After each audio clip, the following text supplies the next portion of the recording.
Did you know the man behind Day-O secretly funded the entire civil rights movement?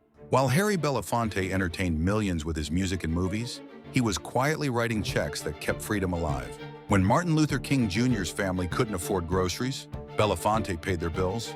When freedom riders needed bail money, he covered it.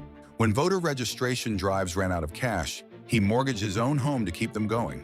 His Harlem apartment became the secret headquarters where civil rights leaders planned their next moves. But Belafonte didn't stop there. He convinced Frank Sinatra and other white entertainers to open their wallets for the cause.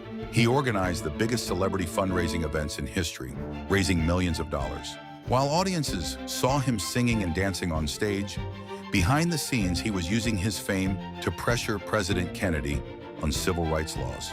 Harry Belafonte proved that true power isn't just about entertaining people, it's about using your success to lift others up and change the world.